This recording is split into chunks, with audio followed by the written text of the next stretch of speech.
जय श्री राम। रेणु तिवारी के चैनल में आपका बहुत बहुत स्वागत है। और मैं आपको सुनाऊंगी बहुत ही प्यारा सा, बहुत दर्द भरा बेटी विवाह गीत। आप लोग पूरा सुनेंगे तो आपको बहुत ही आनंद आएगा। और इतना सुंदर विवाह गीत है कि आप लोग पूरा सुनेंगे तो आपकी आंखों में आंसू आ जाएगा। बहुत ही दर्द भरा है।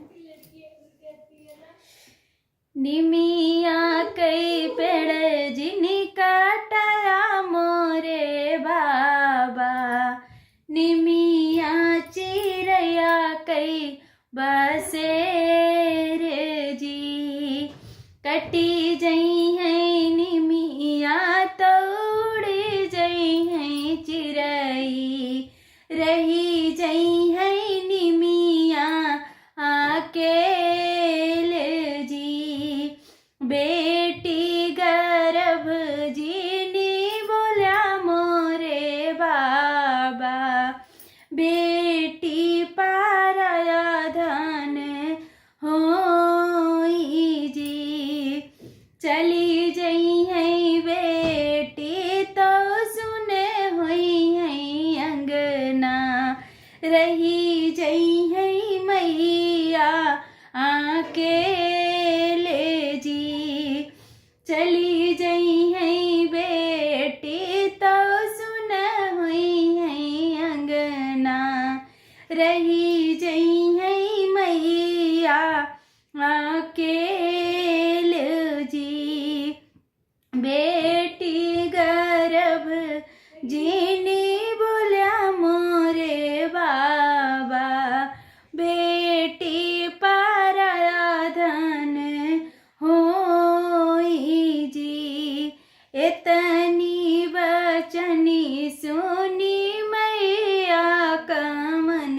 रानी, ठाड़ी मड़ौआ के बीच जी,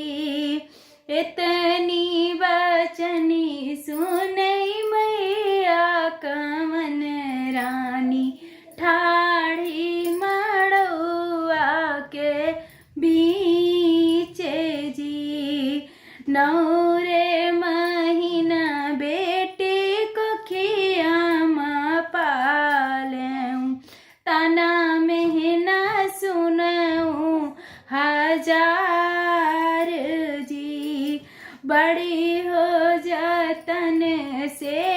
बेटी का पालूं,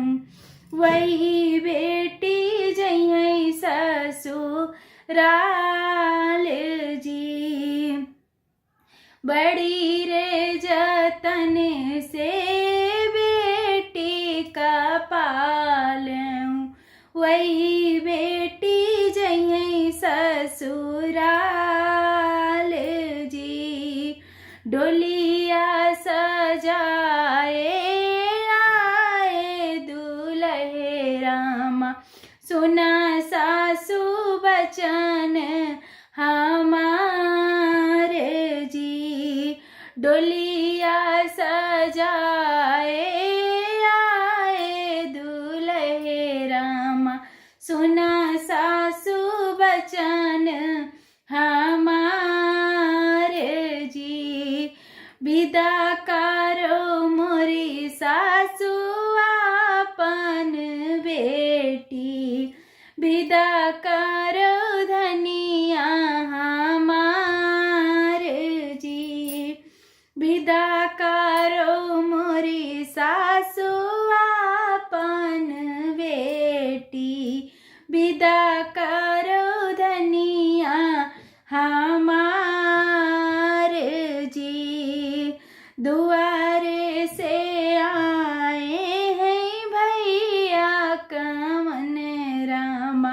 नैना से ढुरई लागी नीर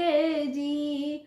दुआरा से आए हैं भैया कमन रामा,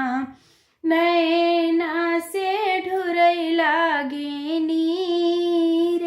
जी, जमन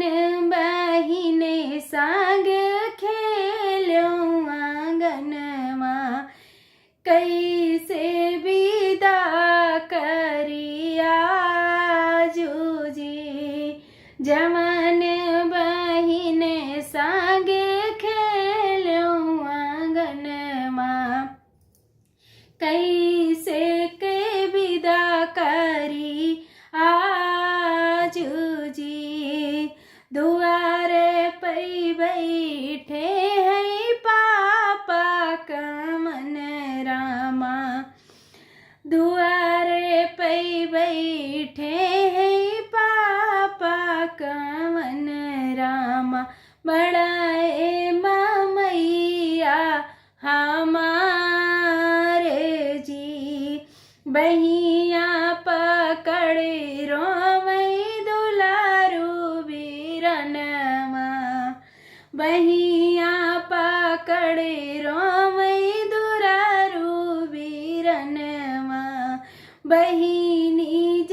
रोई रोई बहिनी तो भैया समझावई, सुना भैया अरज हमार जी, तू काली खाई भैया बाबा कई दुलरवा, हम काली खाई दूर देश जी, तू काली खाई भैया मैया कई कालूना, हम काली खाई विदेश जी। जय श्री राम।